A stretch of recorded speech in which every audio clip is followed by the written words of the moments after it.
I came back home for Thanksgiving and only found my sister's children. There was a note. Take care of these kids. Our parents say you're just the maid, so this suits you. My nephew, Ethan, who is 6 years old, looked at me and said, Mom says you're too dumb to have your own family, so you have to take care of us. His words felt like a slap. I took a deep breath. I wasn't going to cry. Not again. At 32, I was used to always being the last option. I dropped my suitcase by the door and sat down. I had traveled 300 kilometers from Valencia, where I worked as a nurse, to spend Thanksgiving with my family. But now I understood that once again, they were just using me. I called my sister, Rachel. After several rings, she answered, with loud music in the background. What do you want, Emily? I'm busy. Where are you? I just arrived and only the kids are here. Didn't you read my note? I have an important dinner. Mom and Dad went to the Lopez's house. You put the kids to bed. I came to see the family, not to be a babysitter. Oh, please, what else would you be doing? It's not like you have a husband or kids. The anger burned inside me, but I only said, perfect. I knew you'd understand. She hung up. I made some mac and cheese for the kids. While they ate, I tried to stay cheerful. It wasn't their fault. When I put them to bed, I got a message from Daniel, a co-worker from the hospital I had been seeing occasionally. How's the family gathering? Have they asked when you'll get married yet? I smiled sadly. They didn't even know I was dating anyone. I looked at the family photos on the walls. In every picture, I was either in a corner or missing completely. It had always been that way. The next morning, my parents arrived. Oh, Emily, you're here, my mom said without much enthusiasm. Yes, the kids are already asleep. Perfect. Isabel Lopez asked about you. I told her you were watching your nephews.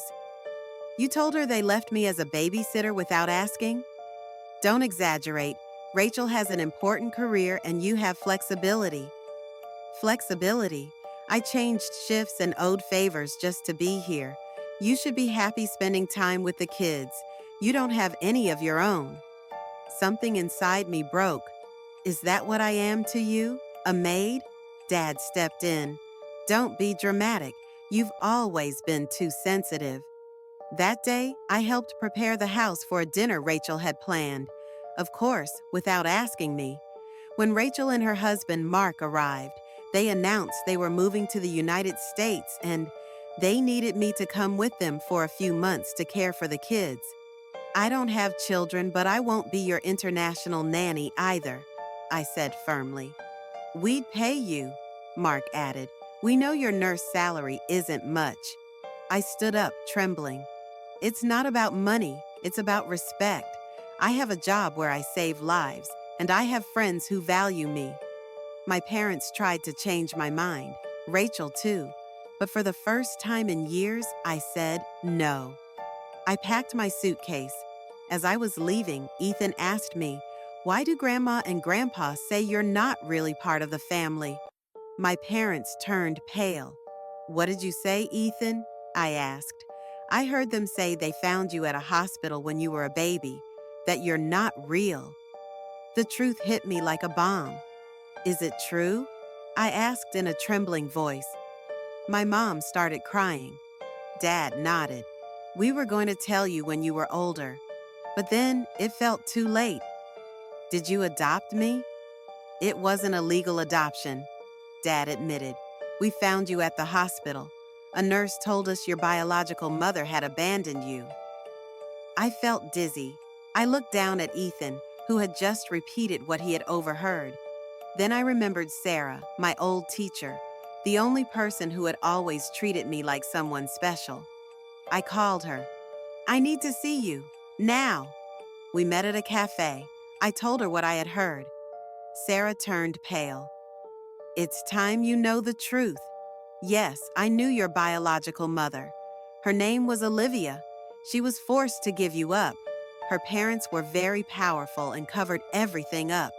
I tried to find you, but they moved you far away. My parents hadn't saved me. They had hidden me. Sarah had stayed close all my life, quietly watching over me. Olivia lives here, in this city. She got married and has other children. She never stopped thinking about you. I want to see her, I said. Sarah nodded. I'll take you to her. When Olivia saw me, she immediately knew who I was. We hugged, both crying. I didn't know you were alive. I always felt like it couldn't be true, she said, sobbing. We spent hours talking. Her family welcomed me with open arms. For the first time in my life, I felt like I truly belonged somewhere. I don't know what the future holds, but I know one thing. I will never again accept being treated like a maid. I am Emily, and I found my truth.